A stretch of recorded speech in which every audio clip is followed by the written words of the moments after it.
Okay, so welcome. My name is Jinan, and thank you for coming. So, the basic premise is that I have been actually uh, doing research on how children learn. And I felt that the modern paradigm of education has to do with how to teach children. Uh, and I have for many years, and I also did another important thing, which is that uh, I have spent a lot of years with non-literate people, and in that process, I stopped reading for many years. And what happened in that process was that, and on hindsight, I realized that my whole system rewired. I found that the reasoning, rational mind stopped functioning, and I began to start seeing things. And that is when I became more and more conscious about what literacy does to our cognitive process altogether. So I began to study how non-literate people cognize the world and how literate people cognize the world. And I found that there is a world of difference to these two, and these are two entirely different paradigms of being. So this is, just to give you the gist, the background of my research. And what I have done is that I have documented from 1989, 90 onwards, I have been documenting what children do spontaneously. And after years of documentation, I found that there is a very, very clear system in what they do. And it is not just, whatever, that we think that it is playing, it is working, it is learning. It doesn't belong to any of these categories. There is a very, very clear system designed by nature for children to understand the world. So let me share those videos, and so I will do a PowerPoint presentation so that it becomes more clear.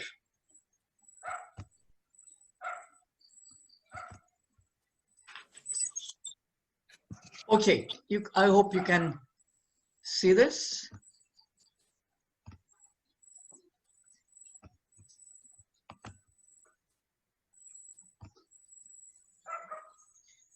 So roughly the way I'm going to present is like this: the context of the research, and also what prevents understanding, because I have also looked at what is the cognitive damage that does to people who get trapped in language, and how a certain kind of perception doesn't happen because of that.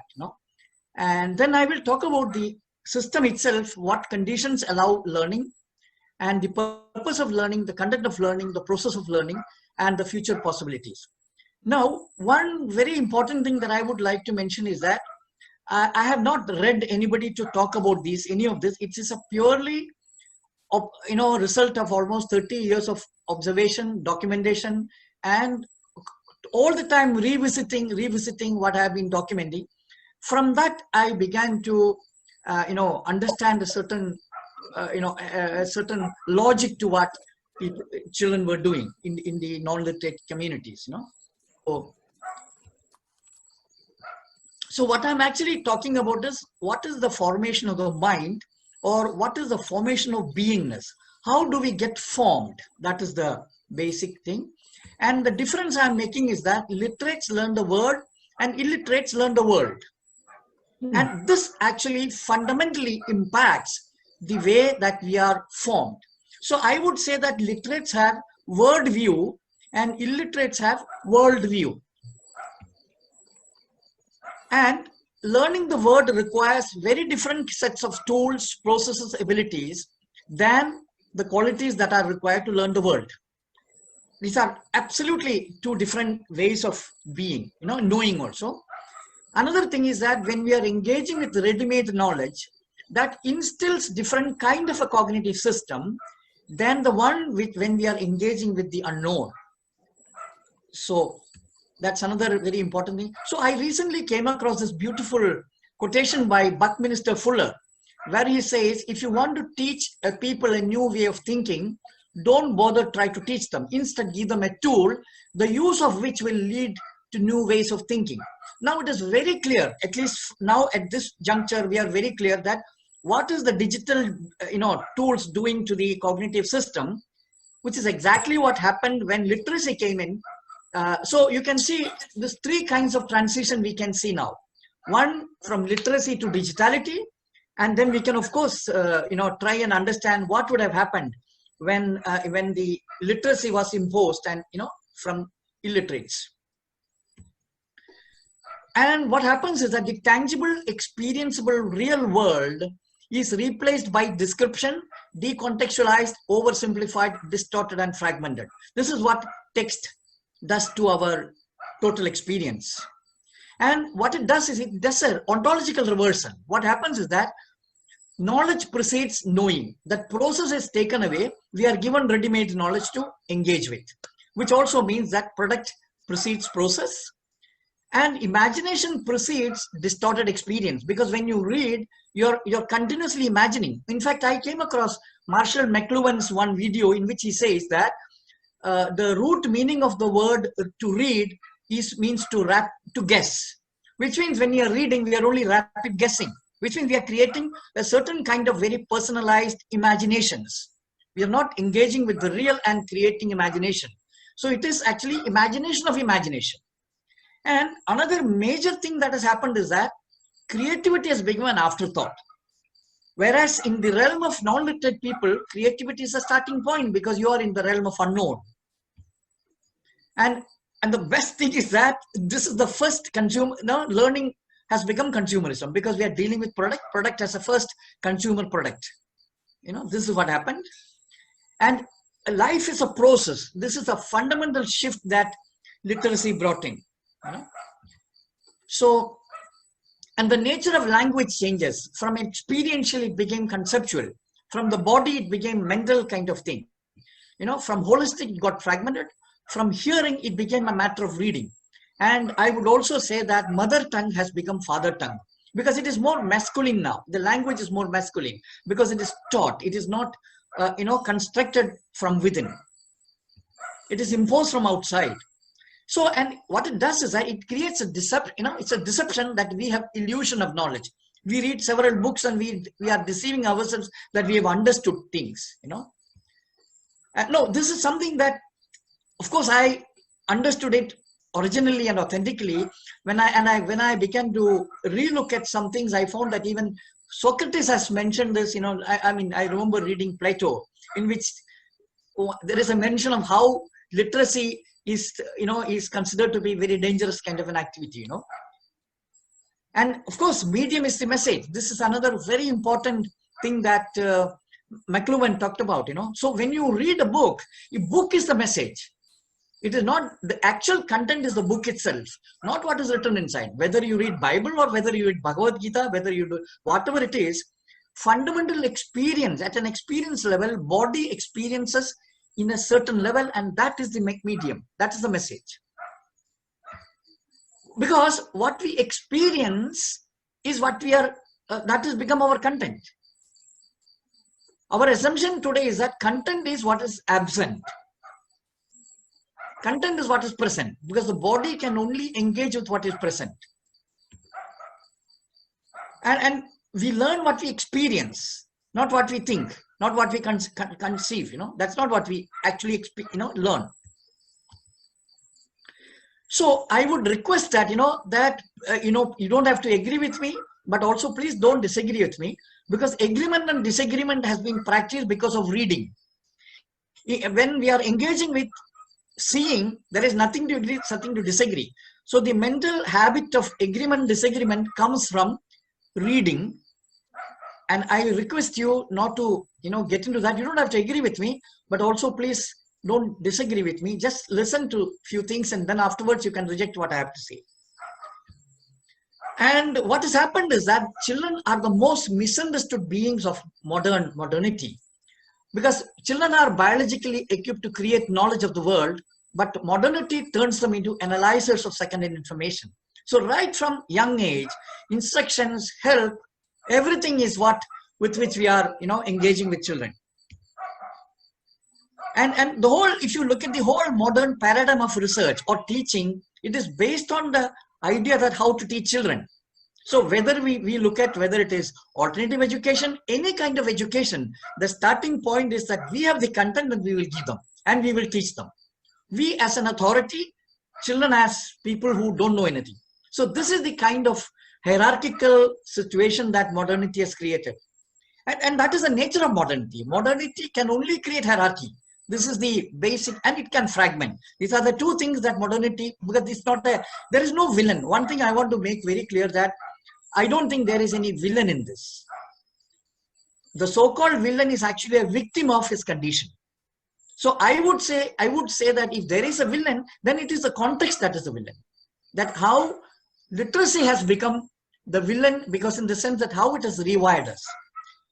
And recently I also came across this, I'm sure most of you must have heard this, weird, Western, educated, industrialized, rich, democratic. And I think this person, Joseph, the weirdest people of the world, this was studied by some people who were doing some psychological studies, who, when they went to South America, they found that these studies don't function there. That is when they began to question how the West has been, by mistake, by assuming that what they are is, that can be applied all over the world. This is the same thing with education, that whatever studies has happened in the Europe, in the Western world, has been now thought of as, is the fact for every children all over the world. And I came across this person, David F. Lancy, anthropologist, who has studied the study of child, who was in charge of, he has been actually studying childhood in other cultures. And he has written some very interesting things about how children learn on their own. Because this is not something that is in our mind. We are assuming that children need to be taught. Whereas from many researchers that he has been able to find that in most non-literate societies, teaching is maybe just less than 10%. Usually it's just 5%. That's it. Because children are, because it's not a conscious decision. It is because they belong to nature. Their beingness is in nature. They do as per the will of nature, the rule of nature, you could call it, So which means in nature, there's no teaching. There is learning, because learning is the nature of life. So this is the same thing, So somewhere I found that what happens into this children from weird societies, they are culturally, experientially impoverished environment. It is almost equivalent to malnourished children. So this is in terms of true experience of nature, What you have is experience of product and never processes, and never nature, but very manicured environments. And they are instructed and taught. So, and also what happens in such environment is that possessiveness become very, very important aspect. Because this is another mistake that, that is happening. The weird has still not come to understand this, that in the non-literate communities, there is no possessiveness of things. They would use situations, but they will not possess anything. So there is a difference between people being in process and people connected with product. There is a completely two ways of being. So in my research, this is the usual research, how to teach children. This is called the teaching paradigm, and I call it deficit syndrome, which means the assumption is that something is not right, you make it right.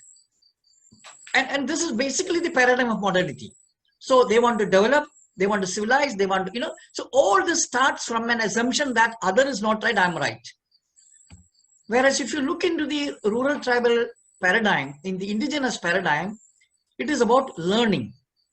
And my research was focusing mainly on how children learn.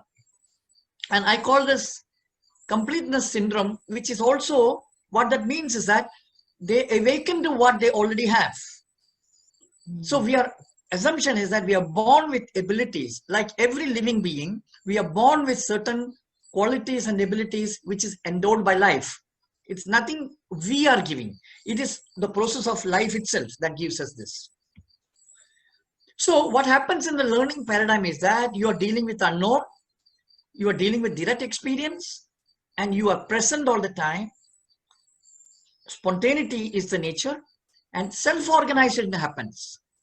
And holistic nature of the being is retained. Whereas in the teaching paradigm, you're dealing with known. It is a mediated kind of an experience because you read and understand, which also means that what is being taught is absent.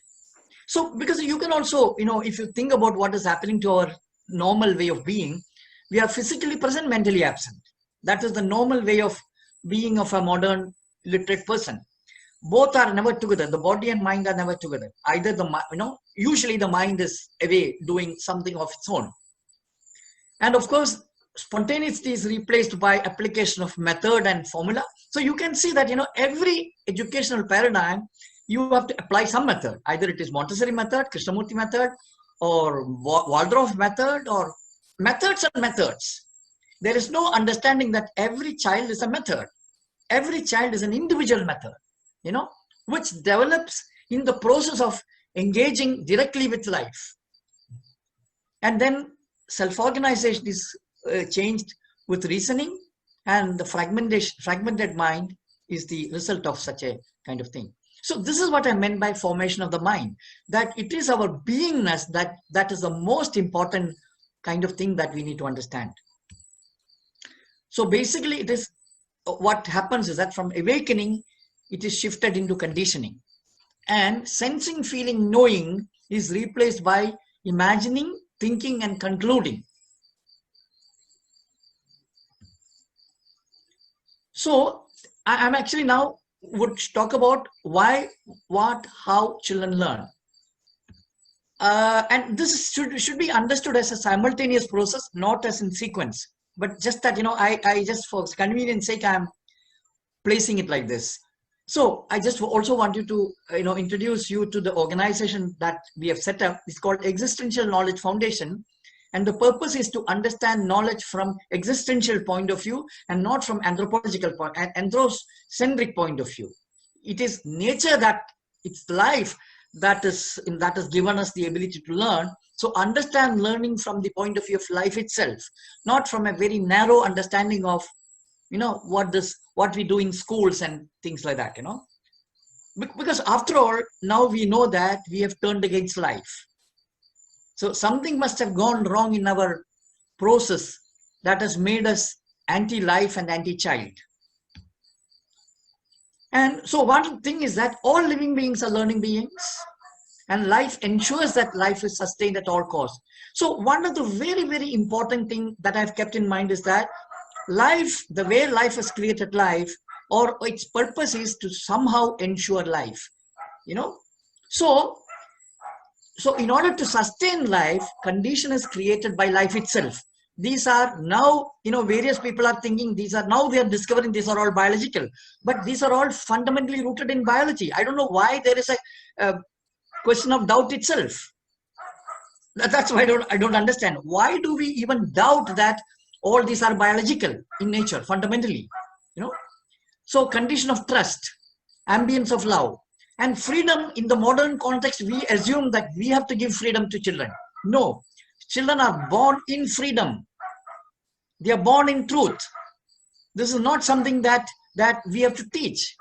Morality is, we are grounded in morality, because that is the way nature is.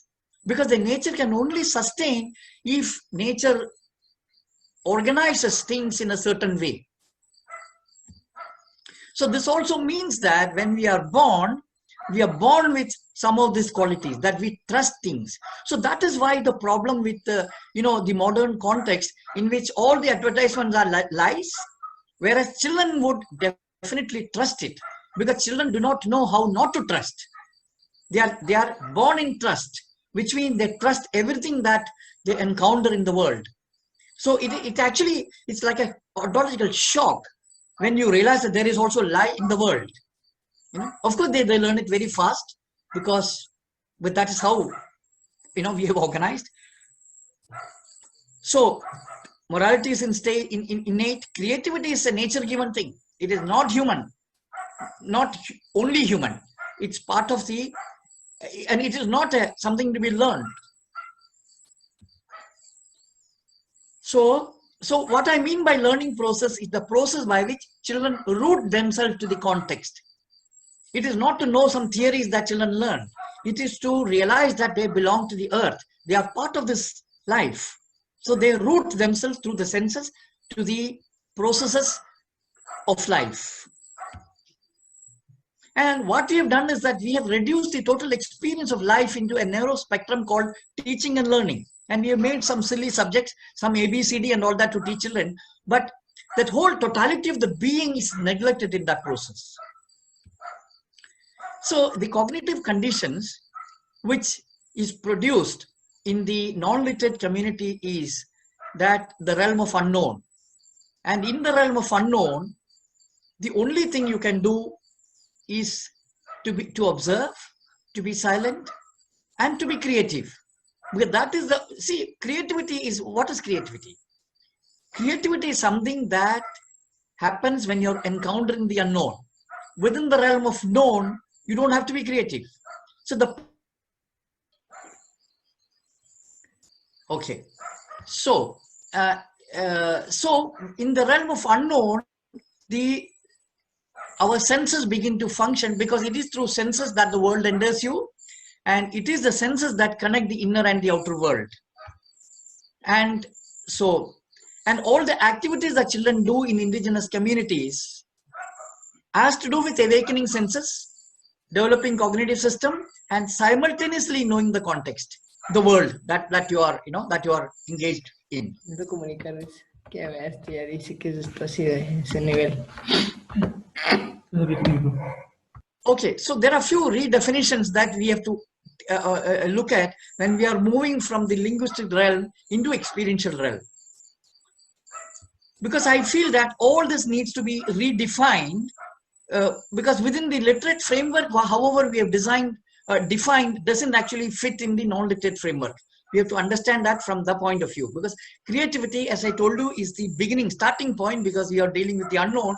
Creativity is the only way you can engage with it. Curiosity is embedded by life. It is not something that school teaches you, because it is the life's function to make because you must have observed a cat being curious. Who taught the cat how to be curious? See, the problem with schooling is that you take children to a place where there is nothing to be curious about. So naturally, the curiosity is killed. And questioning doesn't happen in the realm of language. When a child is engaging with something which is actually a question being asked and the question being answered. So it doesn't happen in the realm of language, it happens in the realm of experience. Imitation is another very, very wrong kind of idea that we have coined in the realm of language realm, because when children actually try to learn the real world, they pick up an idea and the rest is innovated and imagined. So for example, I'll just show you some examples. This child is making a house. The idea of the house is imitated, that's all. But making of the house, from whatever he gets, he makes the house. So this is first house, another house with books. And play. Play is another major problem of misunderstanding. Play is the reenactment of experience by recreating and reliving experience. So play in another way is a form of reflection. Reflection means you're revisiting experience. Whatever play that children are doing are actually revisiting of experience and recreating those experiences once again. And in that process, what they, the props that they use are the toys. So children doesn't need modern adult toys at all. In fact, toy is more dangerous than schools, because toys actually distract children from the real world. And what props they make is based on what they've experienced. And there are very interesting ways in which children create toys. For example, this one, that wooden block that he has is her child. Yeah, and the same box, when it was kept the other way, it became the bus. And this, I don't think anybody would think that this can be also turned into a toy, So children doesn't discriminate between toy and non-toy. Every object is something that the child is exploring. But we adults, we distract them from that and then we give them these toys. And then what we do is that we reduce exploration into something called play. So play as an activity is a construct of modernity. Otherwise, everything children do is play only. Because actually it is playfulness in children that turns every exploration into play. So it's actually an adjective, not a noun. So this is very interesting. This child was eating coconut. He took one bite and then he looked at it and said, it is the horn of that Nandi bull, that is placed in front of temples. And then for a minute he thought of that, and then he brought the moon, half moon, as another image. So how immediately he brought in two different images just by looking at what he is eating. So this is what children do actually. So as I just mentioned, play is a form of reflection. And imagination, this is another interesting thing. Children are imagining those stones to be their children. In fact, doll is another biggest tragedy of modernity, because you see, one very important thing is that, like the way children wean away from breast milk, they also wean away from each toy, each activity, because this what the children do only during the time when they are also experiencing the same activity that the mother is looking after them. After they cross this age, their experience changes, naturally their play activity changes. But when you give them a doll, they are with it throughout life.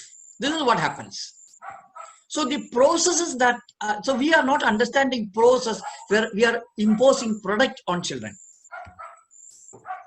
I'm sorry, a lot of dogs are very angry today, I think. They're all barking. I hope it's not disturbing the... So, as I told, from toy and all these things as process to product, this is the fundamental shift that modernity has made. So look at this. This is so interesting. This is two combs put together, and that has become his aeroplane. Abstraction, this is an activity that happens when the child is engaging with all these activities. So in this case, he has seen how an earth mover moves, and using an umbrella frame, he has recreated that. So he is actually essentially understanding two totally different activities. Innovation, this is what child does every time. So a simple object was turned into a broom and a scoop. Improvisation, I'm just showing you all these activities that children constantly do. Now, somebody had given a truck to this child. So what the child did was that, we would think that the child is opening the box and taking it out. Now, what the child did was that the child turned the box into the garage. So the child was telling the truck is coming out of the garage. So in an immediate way, they imagine something. Invention, affordances. This is another very important new term that is being used, affordances. And this is what children are doing all the time. You see, this child has never seen a binocular. Never seen a binocular. But when she found a form like this, she took it and started viewing through that. And this is what affordance is all about. And affordances is not only in product, but also in situations and in processes. Because this is what the nature of life is, to guess, to make use of things. So another very important thing I want to share with you is metaphor in action. Because our understanding of metaphor is in language, how two different things are connected to language. But I found that this is exactly what children do when they are recreating experiences. So, and I would also like to mention that language is the name given to our experience. In that sense, experience is verb and language is noun. Naturally, language is rooted in experience. So I will just run through this, that metaphor in action. So in this case, when I was using laptop, this child came in, saw a greeting card, she took it open, and she saw this is her, laptop. So this was a metaphorical connection between form. In this case, she is telling this is the father and mother, and then she laid them down and told they are sleeping.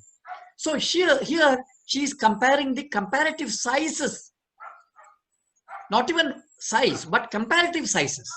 Two objects, one slightly big and small, that she imagined as father and mother. So what I'm trying to say is that children are equipped to make sense of the world, real world, autonomously. And our response is to distract them from the real world and replace it with miniaturized and distorted versions and quarantine them in schools. This is what we are doing. So how does the existential condition awaken inherent laws? So unknown, as I'm just bringing it back once again, because this is a fundamental difference in paradigm, and this is the most crucial thing, that the condition of unknown is actually what makes us or what breaks us. Because in the realm of unknown, reasoning has no role. Our rationality will not function in the realm of unknown. We have to be spontaneous, exploratory, we have to awaken our senses.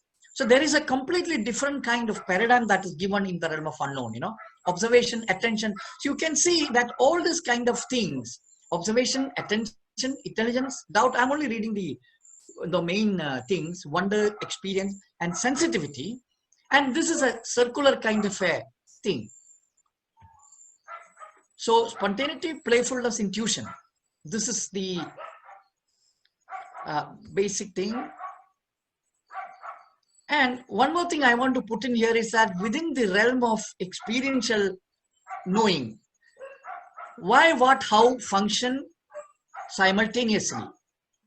And I call it, these are three kinds of attentions. Why, what, how. Because within the modern realm, all these belong to the realm of thinking. Why something is that? Why is, all this, it's in the realm of thought, in the realm of mind. Whereas in actual experiential process, all this belong to the realm of experience itself. These are not afterthoughts. This is something that happens when you're paying attention. So these are three kinds of attentions: why, what, how, and it happens more or less together. So in the realm of modernity, the realm is known. Within the realm of known, certainty become the, that we become certain. Naturally, loss of wonder.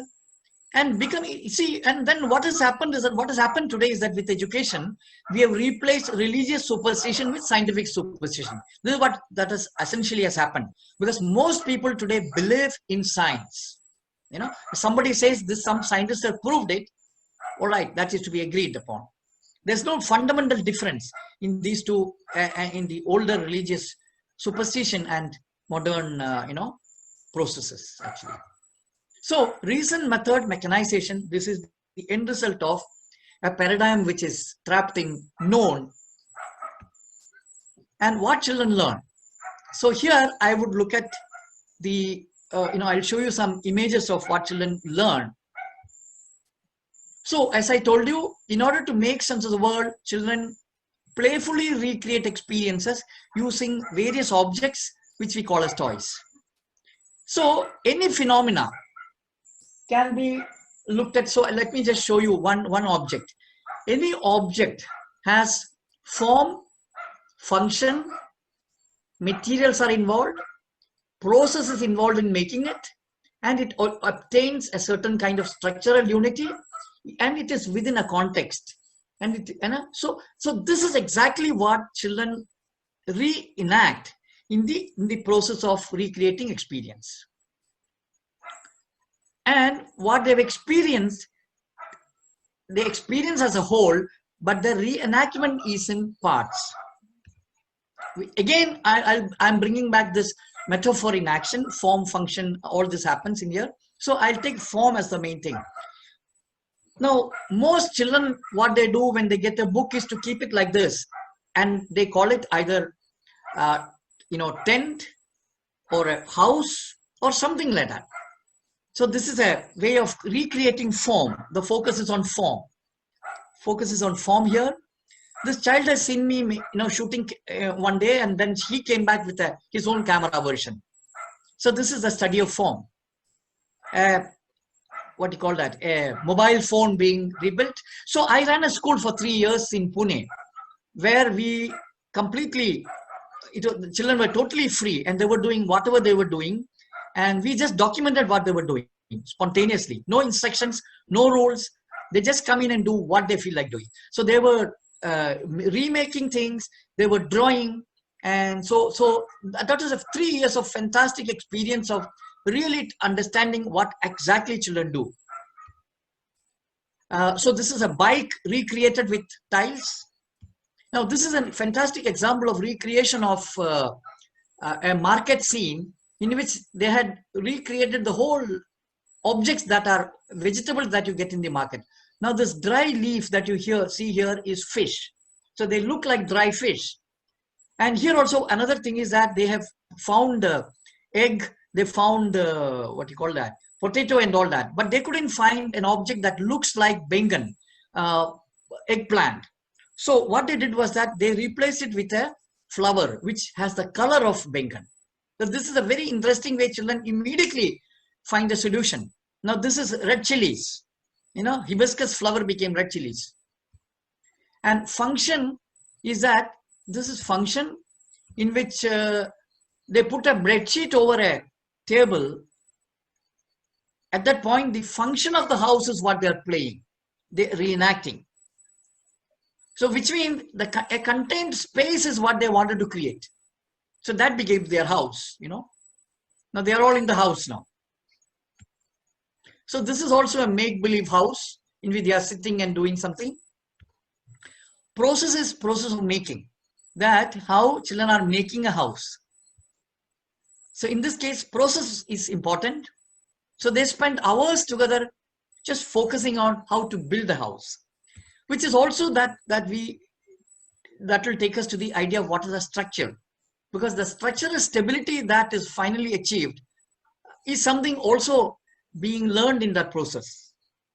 Now, this children in the first year was making one-story building, and then in the second year, by third year, they were making double story and even huge, in which one can even go in. That is then property, meaning property of materials. I'm sure all of you must have observed when children sit on a sofa, they start bouncing. So why are children all over the world, when they sit on a sofa, start bouncing like this? So this is what children are, they're exploring the materiality of the world. So this I found once in the railway stations in India, they have put this steel chairs which slips when we sit. So see the way a child is making use of that slippery.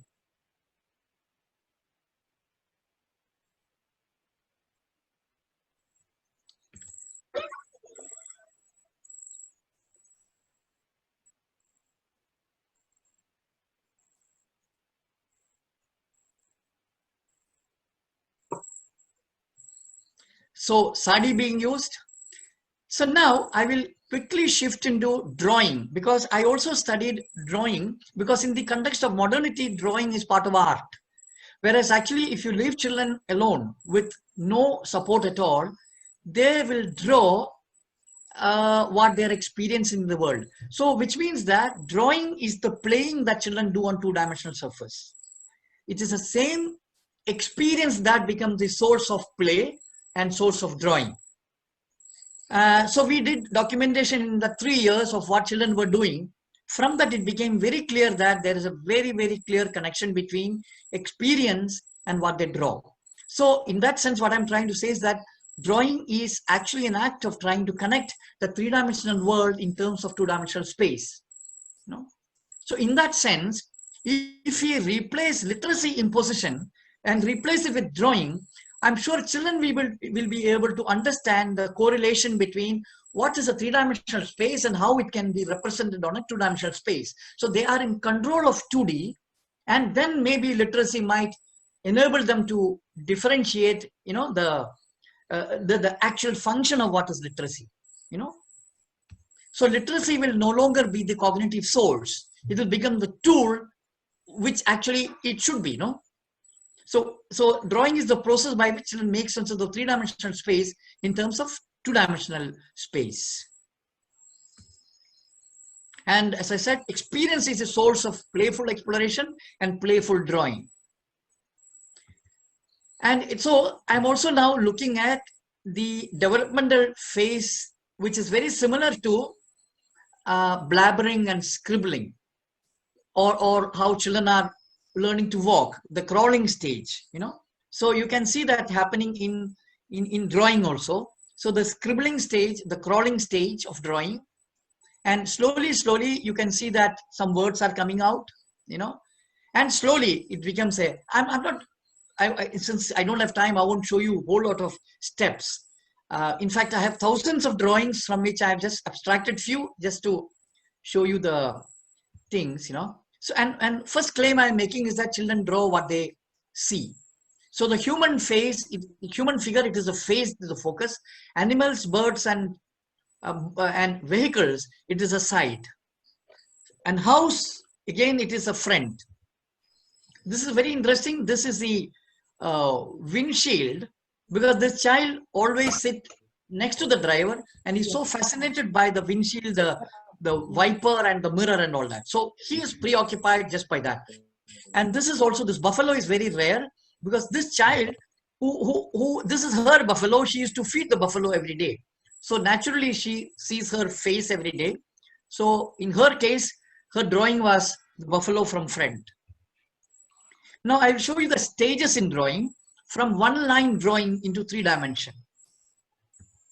So you can see how 3-dimension is still represented in 2D kind of a drawing, and then slowly how that reaches 3D. Of course, as I'm telling you once again, there's a whole lot of different stages in between, and just creating a shortcut. Now this is a very interesting drawing of top view, in which the child has almost spread out the whole object, And then next is that daily events, how from one word the child goes into making a story, how that becomes a whole story together, This is a simple drawing of a child watering plants, And then how does it get complicated into a whole? This is an activity that happens in the villages. It's a festival in which, so they reenact it experientially in the real world. They experience it first, they come and replay that, and that also becomes their drawing. Act of imagination, a friend was there who was pregnant, so the child was also drawn in the drawing, inside the womb. And in this case, there are 3 generations. One cat, her child, and her child. And fantastic abstraction is something that happens at certain point in their life. This is a bull. Lines, and they represent the essence of things. So abstraction happens even in here. That's what I'm trying to show you. And the same repetition of exploration of form, exploration of function. In this, the vehicle is moving. So the children also try to, draw the movement actually. Again, you can see that the wiper movement is being tried out. So child doesn't have a problem with trying to draw movement. This is another important thing, that because for an adult, it is not going to be that easy to draw movement, that wouldn't occur to them that, no, you have to sit still, then we will draw. So, and I think if we study and do a comparative study of play and making of toys and drawing, we will see what is the reduction in terms of what happens when a 3-dimensional object activity gets represented on 2-dimensional space. And imagine what will happen when we write, the kind of shift that happens, the kind of reduction that happens, the kind of, fragmentation that happens. So just that what I'm trying to state is that we have misunderstood children, play, toy. Knowledge creation is something that we don't talk about at all. The process of knowledge creation is totally absent in the modern paradigm of knowledge, because knowledge, if you want to understand knowledge creation, it has to start with the child. The child is the knowledge creator, not after when you are doing PhD. There you're only doing reading more and creating more and more permutation combinations. You're not using your senses. You're not doing the process that life has given to you, in order to create knowledge. So what I'm restating is that ready-made toys are more dangerous than schools. So I will just show you how this has, uh, so one very important thing I would like to restate is that there is a huge potential in the human being, but it is only a potential. So in childhood, they are absolutely helpless. And if the external condition is not supportive, you can make them or break them. So this is something that I have been observing by studying feral children. Of course, it is from various, internet and YouTube and all that. So these are few examples in which the child was, brought up by dogs because the parents were drunk all the time. So the child naturally grew up with the dogs, eating and living with them, and the could not even walk. This is example of all the children that couldn't walk because they were brought up by either animals or birds, and their behavior became whatever was the source of their experience. So the first child became dog-like, the second child became monkey-like, and the third child became bird-like. This child is keeping the hand like that because he is keeping it like the way the birds has their wings, and the child was using the lips the way the birds uses beak. A fantastic experiment that happened in 1930s in America, where the parents brought a chimpanzee to be the child's playmate. But within 6 months, the parents had to throw the chimpanzee out because the child was learning to be a monkey. So what I'm trying to say is that human beings at one way are absolutely, victim of their conditions. But it is also the reverse. If they have excellent conditions for awakening, they can be really the best. So their environment should be of processes of excellence, not mediocrity and not products. It has to be processes. Phenomena of life itself should be the process. In fact, life should be the things that teach us, not dead, because the written words are dead. So I will just show you how children learn.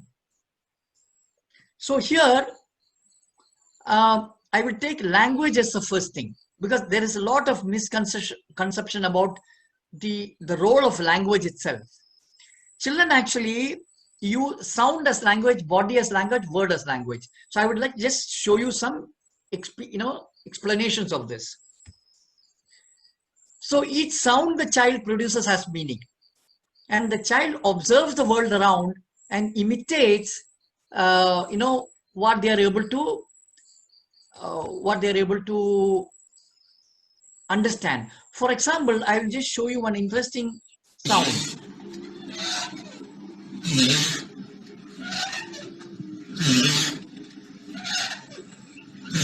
This is the sound of a swing, and the child heard it very keenly, and whenever the child wanted to go to that swing, he started making the sound of ooey, ooey, the same sound that he picked up from the object, So what happens in the natural learning environment is that the adult provide the word, children hear the sound, and meaning gets created in experience. So because there is no teaching in indigenous communities, So in the slums of Bangalore, children learn 4 to 5 languages by the time they reach 4 years. So whichever language you learn, the experience would be the same. And the parents are not consciously teaching at all.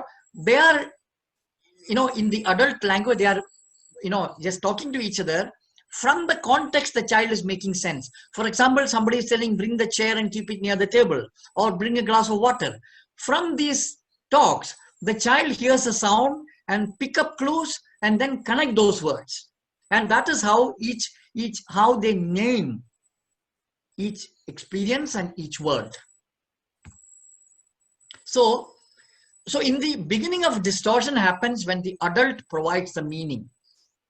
So our experience is removed. So this is how conceptual language begins to happen, because the child then begins to use language directly at the conceptual level. It doesn't get from the experience itself. Because the conceptual language is generally get created when the child is experiencing the world, abstracting it, and concepts naturally get formed. Now, one experience, this child used to call water pa.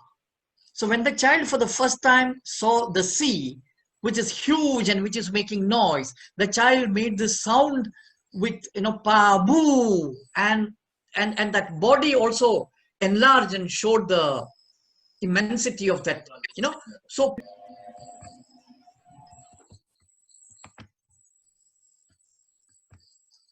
yeah. So as I was telling, that the way children develop language is responding to the context, integrating body and sound, expressing emotions. So this whole thing comes into play when a child is learning the language.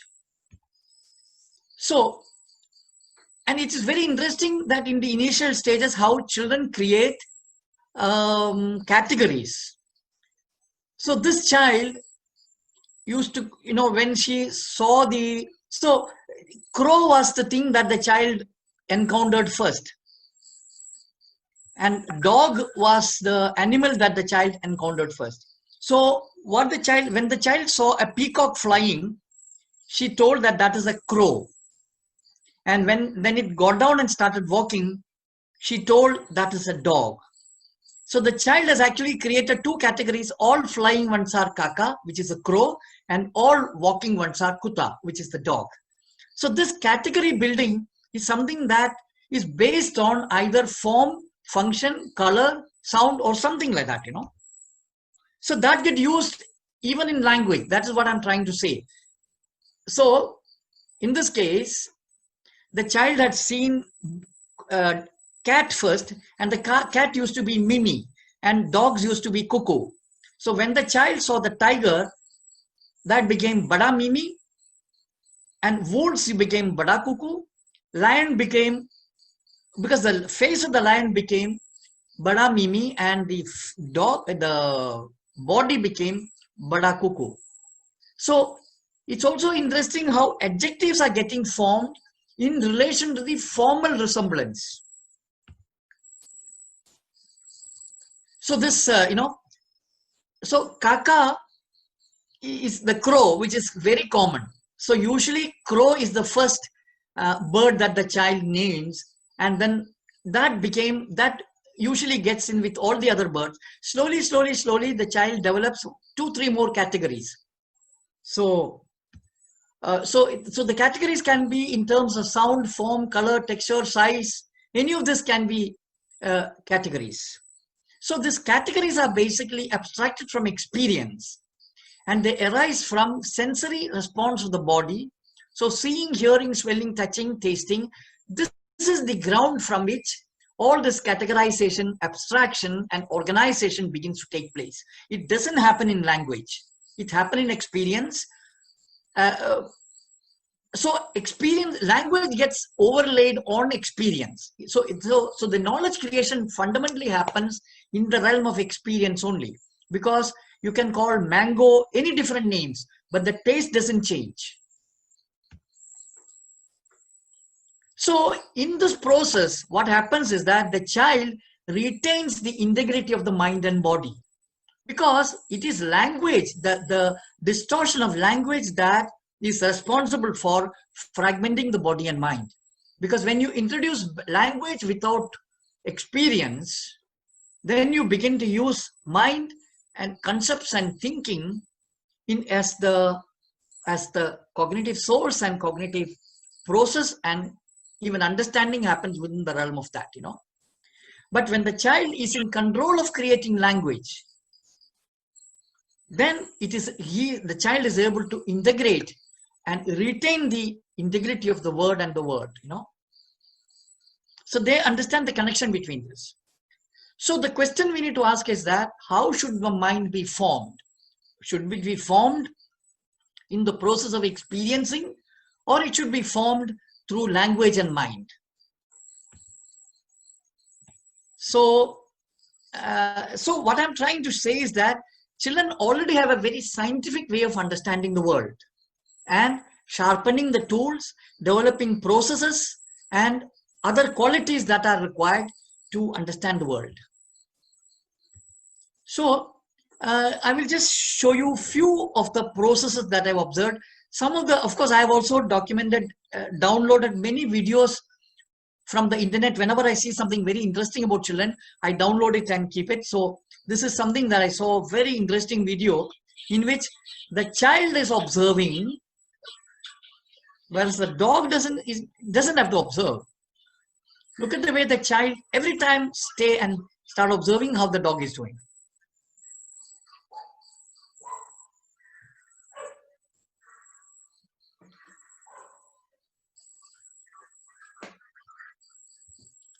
So this is one. Second, very important, this is one of the most important video that I have, which I'm going to show you. This is the crux of learning actually. How children compare forms, finding similarity and finding difference. Now this is what we do with everything in life. When you first time taste a mango, second time you taste another mango, immediately there is either a feeling that, oh, this is the same type of mango or this is a different type of mango. And it is in senses, it is in the taste that we are able to distinguish, not in language. So please look at what this child in front is doing, what is trying to compare and comparing the difference and similarity.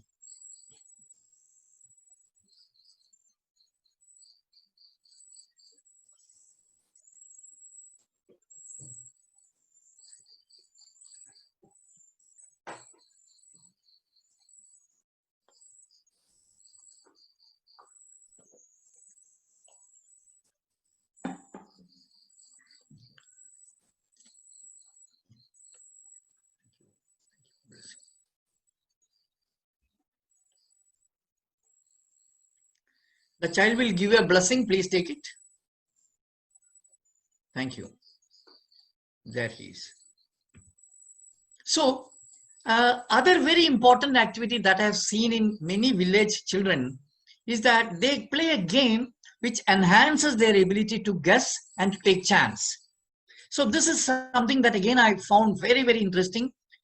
This is a common game all over, but this is a fantastic activity in which taking chance is the. There are many other games in the rural areas where children learn how to be alert and how to take chance.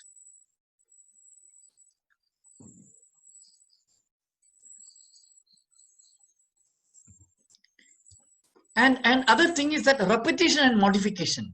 This is another very, very important thing that children keep doing. They repeat, they modify, they repeat, they modify.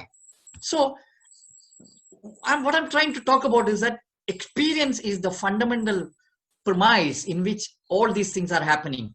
And every time, so observation, exploration, due to curiosity, observation, exploration, interest, attention, patience. Now all these things keep on recurring, refining, renewing, and every experience is revisited to refine and to understand better and better. So one fundamental difference I want to make between modern knowledge system and traditional knowledge system, the way children begin to learn is that children are learning the complexity of the world at one go, but they are simplifying it. They begin, so the content of the knowledge doesn't change.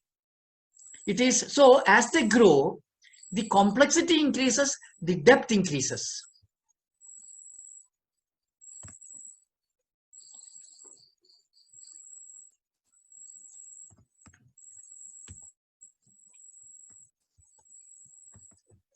So I will quickly show you a few more slides in which, how the form, function, process, structure of one object I want to quickly show you.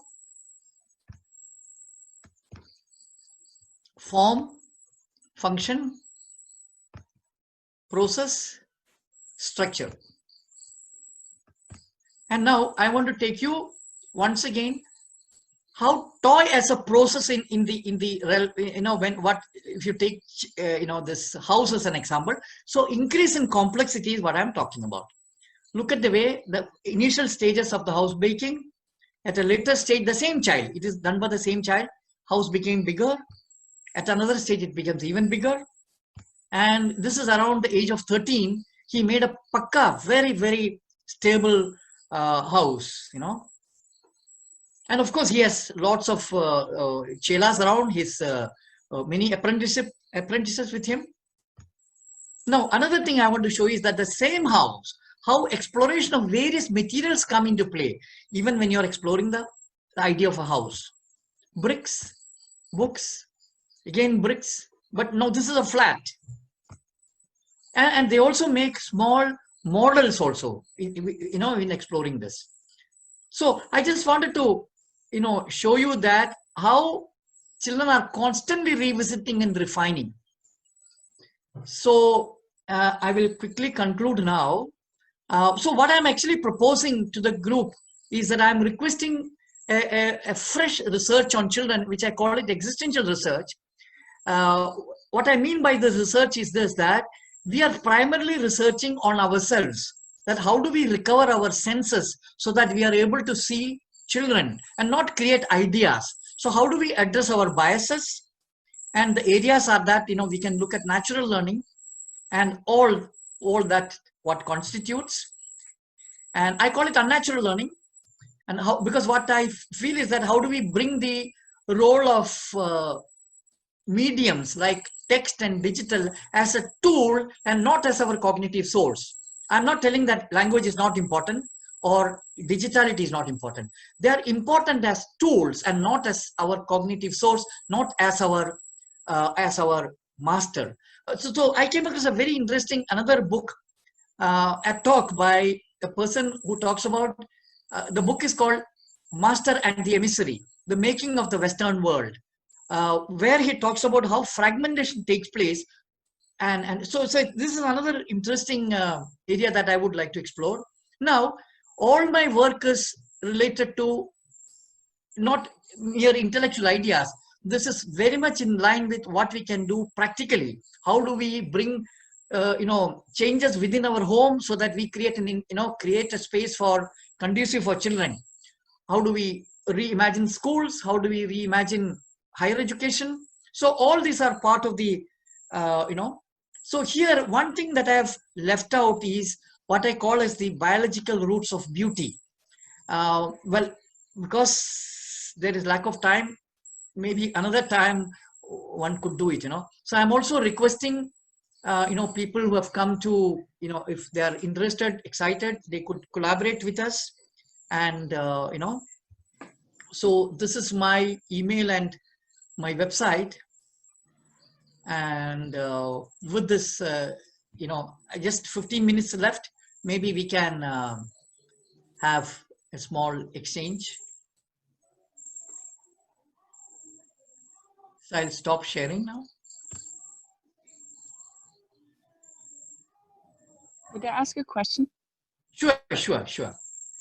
So you were saying toys are harmful, and I was wondering if you could explain which toys are harmful and which are not. For example, wooden. No, I think all toys which is being which is being sold as educational. Is there a problem? Are you able to hear, or there is a problem with the sound?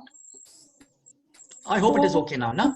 Like the I think other people will have to close their microphone, then yeah. Okay, now from my understanding of children, all toys designed by adults are harmful for children, because the concept of toy is absent for a child. The child is actually remaking the world. The child is remaking the world to understand what the world is all about. So any object is a toy for a child. Actually, they are props, as I told you. These are props to understand the real world. So even the very idea of teaching is harmful, because the child is meant to discover world, discover life.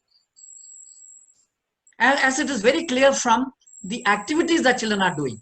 And another one thing that I want to, once again warn is that today the biggest damage that the West is doing is they are creating what is called as play workers. Now, there was only one thing that is left for the child, that was to play spontaneously. Even that is now is being killed because there are trained play workers who will come and play with children. I think it is extremely dangerous for adults to play with children because children's playfulness come from a different realm altogether. And adults are, coming to play from a different kind of mindset altogether. It is extremely harmful when adults come and play with children. Because children are playful, adults are not. That's the whole problem. So, hello, I'm Rishipal Chauhan from Jiva Public School, Faridabad. Yes. And we are running a school on the philosophy that each child is a different kind of seed. Yeah, and but ask a question, please. Please ask a question. So Okay. let's not go into what you do. So my question is that nurture the nature according to the nature of the child, or it is a transformative personalized education.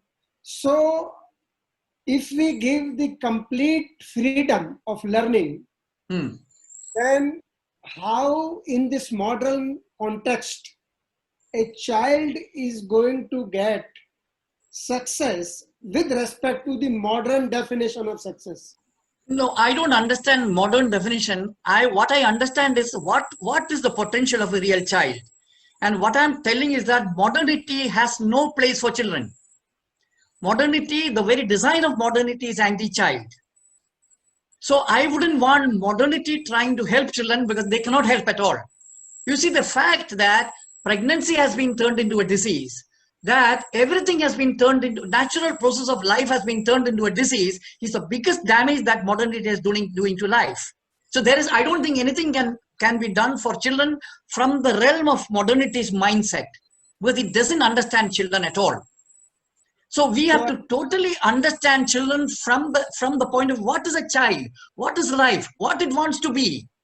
It doesn't need your help. Please understand this.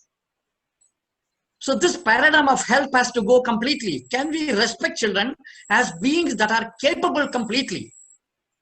So we have a self-introspection program in the school, but still they have to live in the society.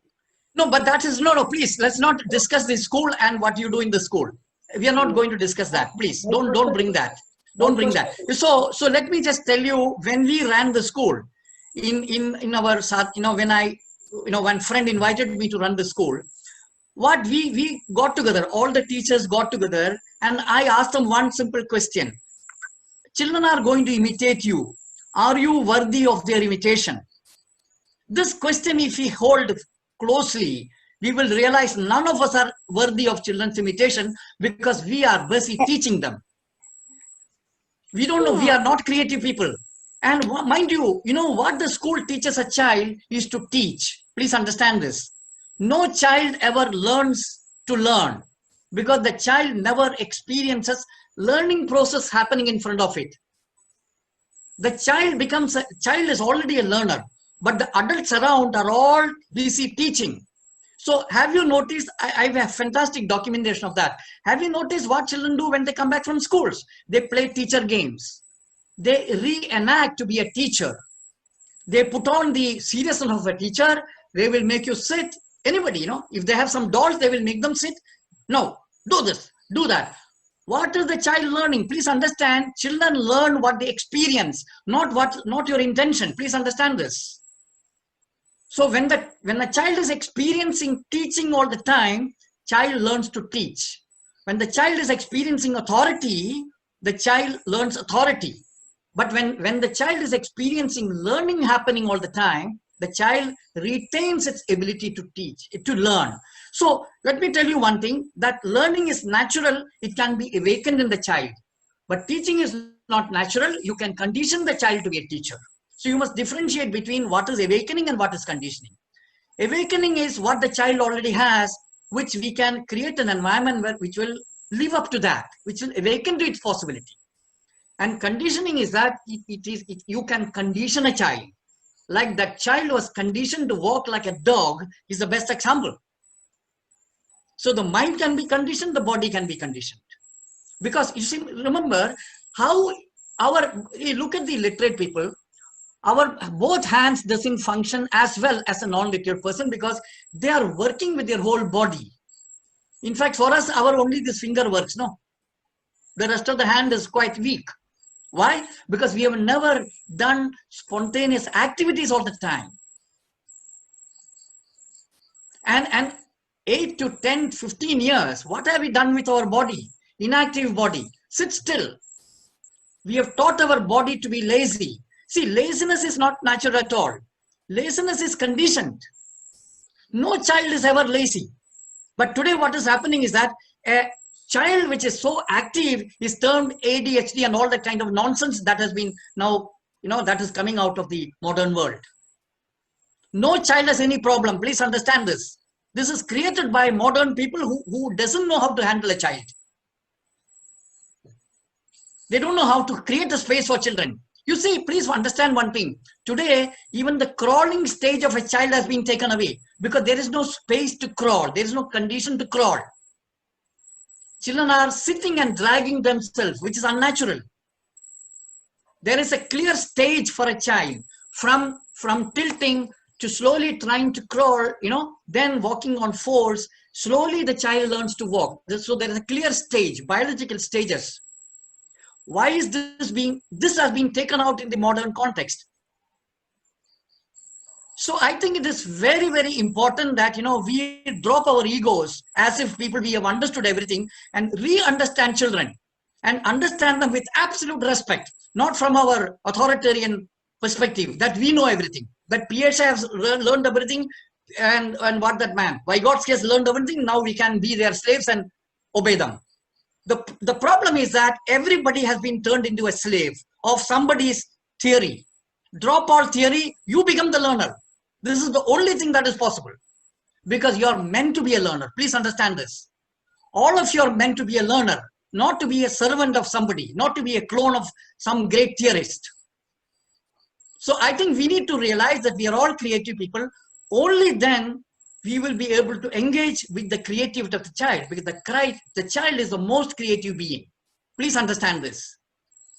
Yes, but Jinan, what you've done is you've been able to take what I think we all can agree on philosophically, and you've been able to truly demonstrate on a very practical level what it looks like. And that's absolutely incredible. So that's what's helping me to, you are showing us the process by giving us the process. Yeah.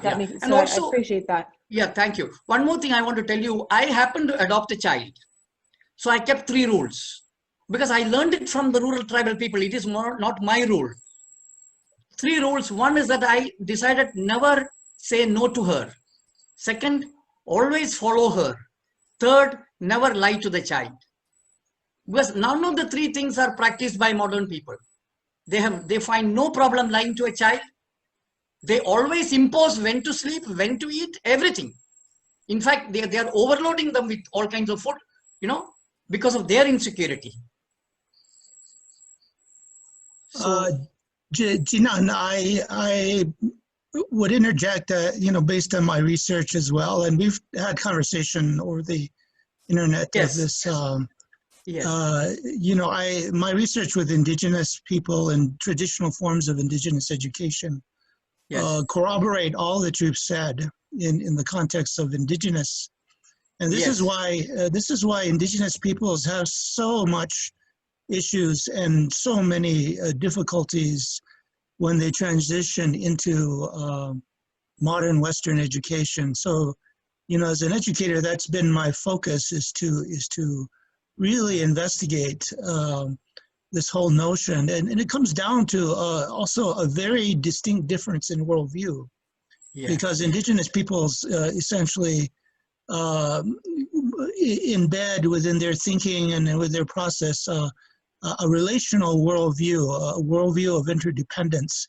One would even say an ecological worldview. You can find this in almost any indigenous culture anywhere in the world. And as a result of that, then the life-centeredness, the life of the people, the sustaining of the people, the culture through time becomes the intent of what we today call education. but it's really learning to be a part of your community, your family, and the place in which you live. So ultimately, you know, the indigenous paradigm, which is really what you're also alluding to, because you've broken it down to how it should learn in a natural practice. Well, what I found in my research is that as I studied indigenous ways of knowing, indigenous forms of education, that it began to parallel some of the things that we're now finding out with brain pattern methodologies in education, the research that's going on, which examines how humans actually learn, you know, based on brain processes, and the idea of literacy and non-literacy has come into question. Yeah, because of exactly what you have said, you know, and what you have observed with your studies. So I commend you greatly for this work, and also for the clarity, just as Desiree has mentioned, the clarity that you have brought forward, you know, in your research. Definitely, it is a time to begin to think in these terms for the next generation of humankind. Thank you. So I hope we can connect. I hope you can send me one line through email, and maybe, you know, I can form a small group in case you're interested in. We are hoping that we will have more and more collaborators, you know, to take a deeper research forward. And if you have, I hope all of you have my email. You know, if you don't have, please, I can also just quickly, Shashi, can you just put it in the chat box? Shashi? Yeah, Email. I put it in the chat box, yes. Okay, he has already put it in the chat box. You can, you know, in case you don't know, it's jinankb@gmail.com or ekfpune. I must have written to most of you, so you can write one email back to me so that, you know, we can maybe, you know, come together as a group and see if something more can be done in this, you know. Because parallelly there is also, you see, what I found was that the weird idea of the weird is very good. So I was looking at even videos done by some people who are concerned about it, but I found that the judgments they were making, conclusions they were making, still belong to the earlier paradigm. So they would observe certain things, but the conclusions were always again going back to the you know, the modern paradigm, which I think is a problem, you know, because one of the problem I found is that the process of understanding is what we need to be careful about, because in the modern context, through reasoning we are understanding all the time, whereas if you look at how you understood language, for example, how you learned language, you learned the language without any effort. You did not do any reasoning, you did not do grammar, you did not learn grammar, but understanding took place. So I find that we don't have the patience to let understanding take place. We want to conclude immediately with whatever few, you know, clues that we got. I think we must have the patience to wait. You know, understanding will happen to you. This is what is called self-organizing systems. You know, how do the internal being is organizing things, but we are not letting it happen. So with Vigo, we are organizing and making conclusion, whereby we are not letting our total being to come into the act of knowing. So reasoning, I would feel, is, you know, two things. One is be careful with reasoning, and another thing is, you know, don't stay with understanding, you know, because this understanding is don't focus on wanting to understand. Understanding will take place, you know, and our job is only to observe as keenly as possible, as without bias as possible, and knowing will keep on happening, you know, because you're seeing. Sir, can you elaborate a little bit upon what kind of collaboration you're looking for? What is it that we'll finally be doing? No. See, one thing is that this collaboration, one thing is that we want to initiate once again learning process in people. So let them not too much depend on others' theories, others, you know, and keep on, you know, trapped in that kind of thing. Let us begin to use our senses. This is the main thing. We need to re-understand children more systematically from the point of view I'm talking about what is a child, not what we think what a child is. And third is try and really understand what is going wrong with the modern modern research and conclusions. See, if you look at the way research is happening on children, that itself is problematic.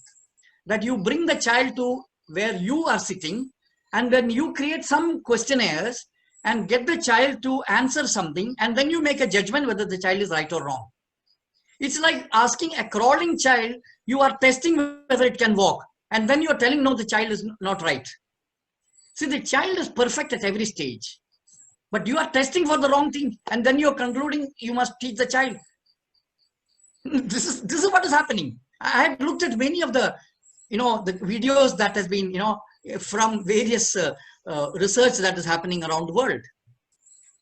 See, if you want to understand children, we must understand children in their spontaneous activities, not from our what we do and then ask them to do that. So I keep having this, I keep telling that if you want to understand dogs, take for example dogs, we have 4 or 5 options. One is that we can go to the jungle and study them, or we can study the dogs in the streets, or we can study the dogs that are in our house, pet dogs, and make all the conclusions. Or we can read about the dog and also conclude. Na? What we are doing is we are reading about dog and concluding. I see. And even the pet dogs are not worthy of looking at. We have to either look at the best thing is go to the jungle and find out how do they naturally function there, There you can see knowledge creation, you can see, everything that is so natural. In fact, I remember seeing a small picture of a wolf, going from one place to the other. So there was about 20 of them, 20, 30, a huge, group going. It was interesting that the first group of, 4, 5 were the oldest. Then there was the strong wolf after them. After that was the women and children, the females and the children. And the last was again the strongest. So it clearly showed what is the social organization. How do they understand this, So the pace is set by the old people. What should be the speed? Look at modern society today. On whose speed is the society functioning? So this is absolutely anti-child. Everything that is happening is youth-centric and efficiency-centric.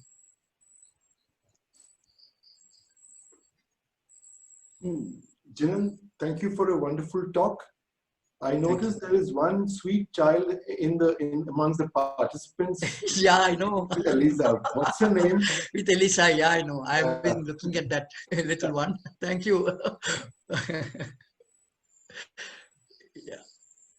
Thank you, Raja, for telling that. She's sleepy, but she's sleepy. Yeah, Elisa, she's sleepy. The child is. Yes, a bit sleepy. But he's going to benefit from all this, Jinan. That's good. I hope. Thank you. Oh, there's one more thing. iPhone. Can I ask a question? No, he's sleeping. So please let him sleep. Sorry? Huh. Oh. So is that okay? Or if you have... So Pat, thank you for coming. Arturo, thank you everybody for coming. Thank you. Namaskar. Thank you. Is it possible to make a question? Pardon? Is it possible to ask one question? Yeah, sure, please. I think you said something about never say no to a child. And I was just thinking in the context of belonging of objects to the possession of objects. I know you said something that there is no possession in these traditional cultures, but this is very, yes. This is very important to understand. Yeah. You see, in the context of traditional, in the rural tribal communities, a child is never given an object, but the child is free to use any object. Yeah. So the child doesn't have a possession for an object because the child can use anything. Yeah. Whereas in modernity, it is very clear that we give objects specifically to a child. This is mine, this is yours. Don't use mine.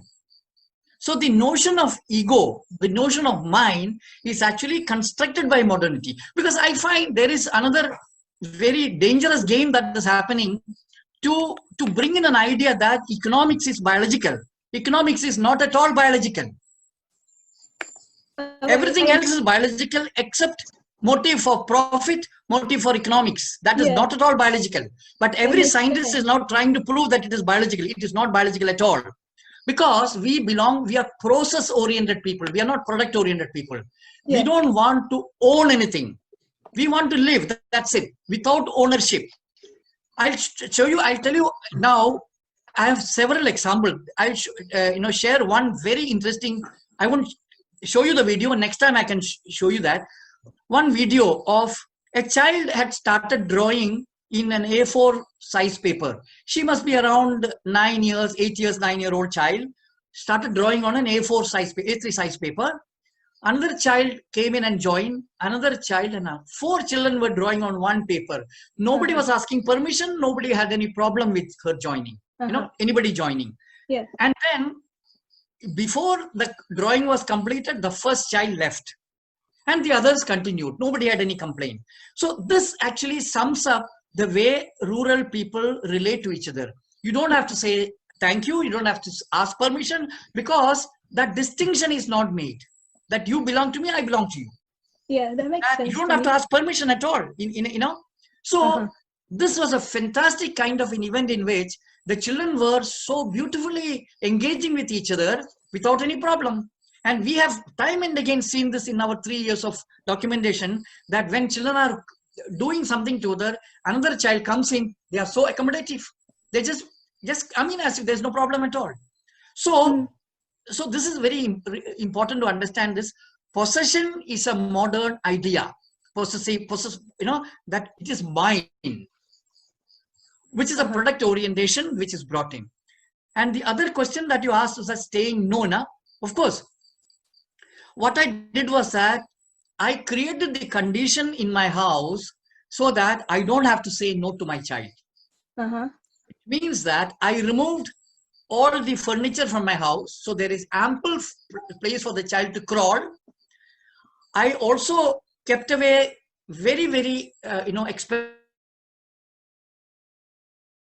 laptop. I kept away so that I don't have to, but not knife and things like that. Everything else from the kitchen, everything that we were using was the child could use it.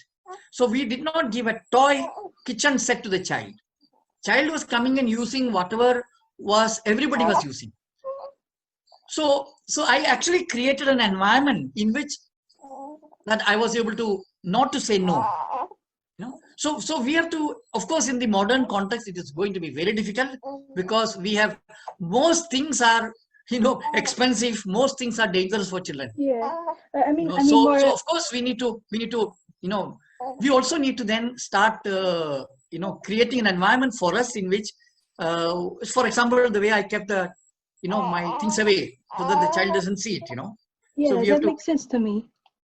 I just mean, like for instance, if there is other people around, how can you yeah, I know they are dangerous. I know not everybody understands this, so you have to live with it a little bit and try to make others understand that this is that child needs to, because I know that if you don't want toys, somebody will come and give the child toys.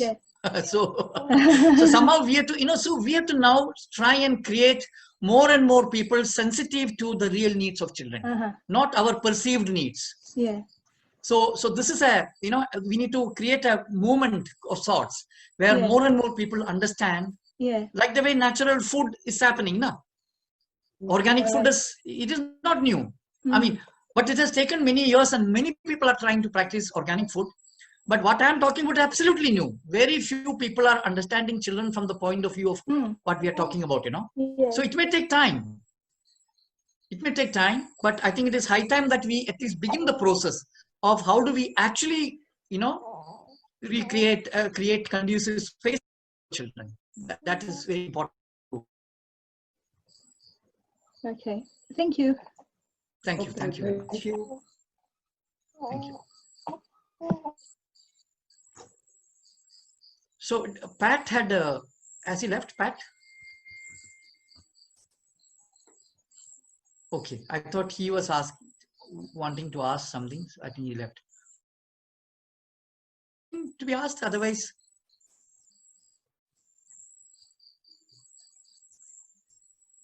Jinan, thank you very much. If I may, I'll leave now. Yeah. Thank you. Thank you, Jinan. Thank you. We were also closing, so I just last minute I was asking if there is any more questions. Otherwise, we can. All right. So I'll wait. Usually, I sleep at 8:30, and I was wondering how do I keep awake today till 10 o'clock. Thank you. This was yeah, very nice. Thank you so for much, yeah. Thank you. Namaskar. Bye. Namaskar. Thank you, Jinanji. Thank you, everyone. Yes. Thank you, Gregory. Thank you, Artu. Thank you. Thanks, Thank you, Jinan. Tina. Tina was the person who initiated this whole thing. Thank you, Tina. Thank you, Jinan. It's you've done a wonderful. So yes, let's stay in touch. Please stay in touch. Yeah. Let's see what we can do. Yeah. Okay. Judy, thank you. Yeah. So, okay, we'll keep in touch and okay, thank you, Arturo. Yeah. Thank you so much. I hope you enjoyed. Thank you very much. Yeah. God bless. Yeah. Thank you. Bye-bye. Bye-bye.